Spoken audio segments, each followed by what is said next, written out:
The almond, the walnuts are raw.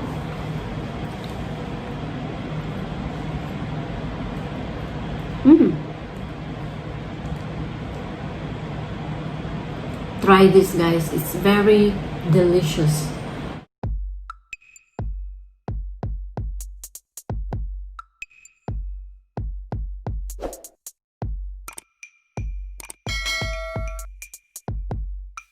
So guys, kanina pinapakita ko sa inyo kung paano ang pag-prepare ng something for dinner. Ngayon naman, gagawa po tayo ng dessert. So for dessert, we have desiccated coconut,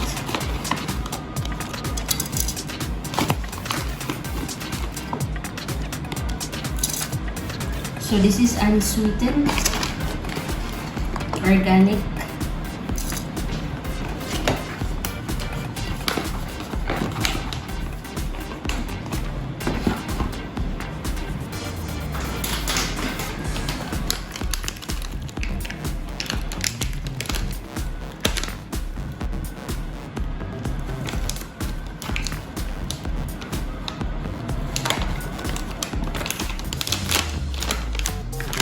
Then some cranberry. Yes.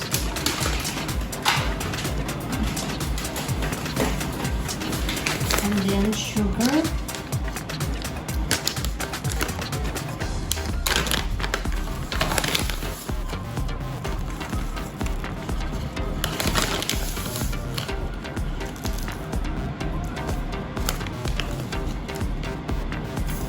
Half tablespoon of sugar.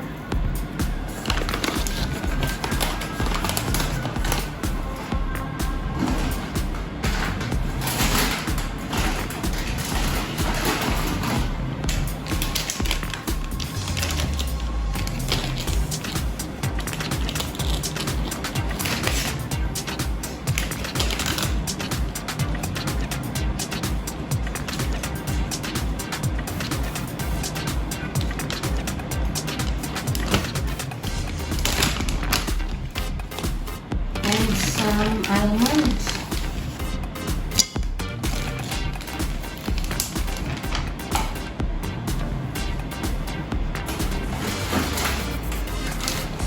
And some walnuts.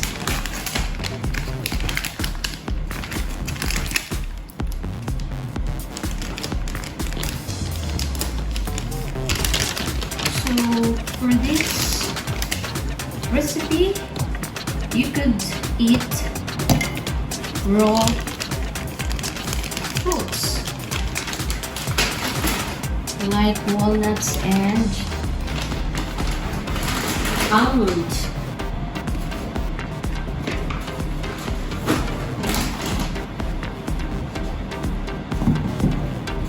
So ito na yung ating prepared dessert. So we will process this.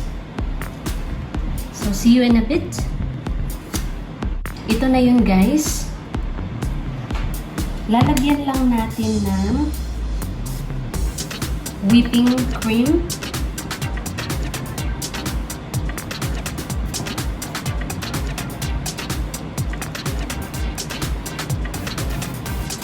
Like 2 tablespoons. So see you in a bit. So guys, ito na po yung ginagawa nating dessert kanina. The mixed desiccated coconut, almond, walnuts, and also the whipping cream. So this is the result for our dessert. You can have some donut in it or some hopla. Yeah, this is good idea for you guys, for keto diet people. This is a good idea for you.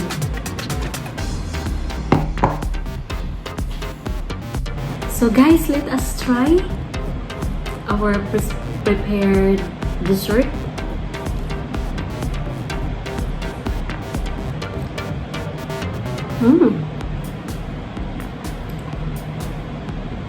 Try this, guys. This is really very good for you. And ingredients are just available.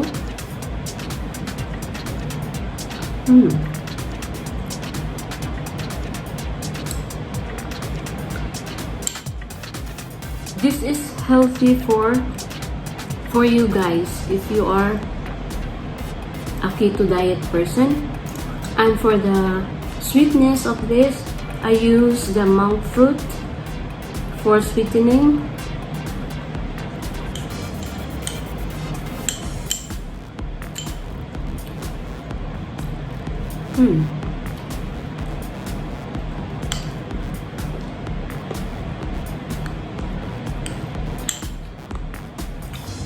And these are all raw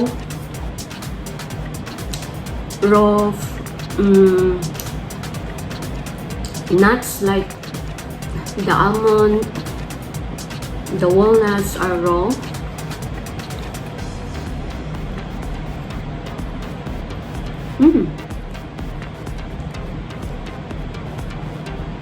Try this, guys. It's very delicious.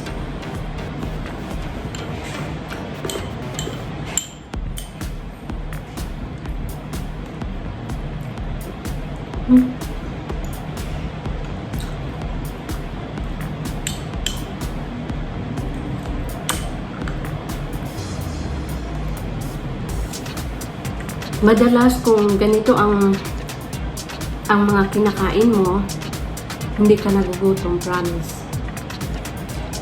Kasi nga, you are not taking lots of carbohydrates and you are not taking sugar because there is substitute for sugar, the monk fruit. So that's good for people who wanted to reduce their weight. So thank you for watching, guys. I'll see you on my next video, and please do subscribe to my channel and like this video. If it's nice for you, then please hit the like button and subscribe to my channel. Please, bye bye. Thank you.